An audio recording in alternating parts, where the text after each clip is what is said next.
O Obito e o Kakashi, eles foram salvar a Rin, que foi sequestrado por uma galerinha do mal lá da Vila da Pedra. Aí os dois vão lá, salvam ela e batem nos bandidos. Foi tranquilo, relax. Só que um dos malucos foi lá e fez um deslizamento de terra acontecer, derrubando toda uma caverna em cima da galerinha. O Kakashi e a Rin conseguem salvar, só que o Obito fica pra trás e é esmagado por uma pedra. E essa pedra, galera, porra, mas que pedra maldita, ela teve tanto flashback que apareceu mais do que a Tenteica. Eu acho que nem é zoeira, de verdade.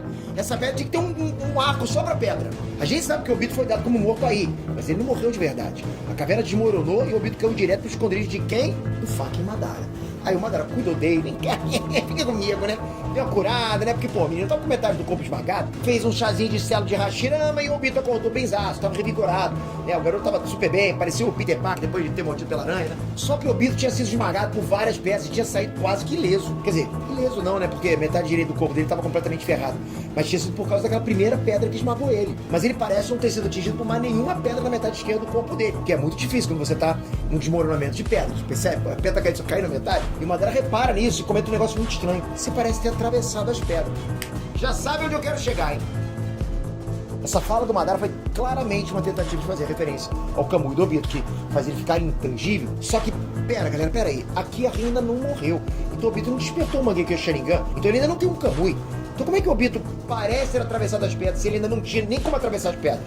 Aí que tá.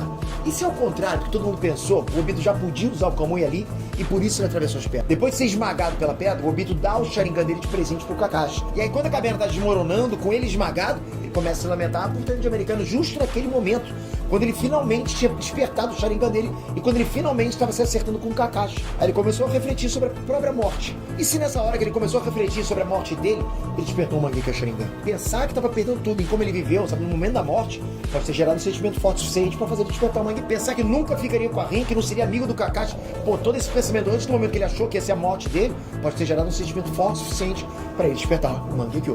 E aí, galera, com o Mangekyo ali, o Kamui ficou liberado para ele usar e pode ter sido justamente isso que fez ele sobreviver, que permitiu ele atravessar as pedras, né, que nem o Madara tinha falado. Só que ele teria feito isso, logicamente, sem saber, inconscientemente. Uma metade foi, outra metade não foi.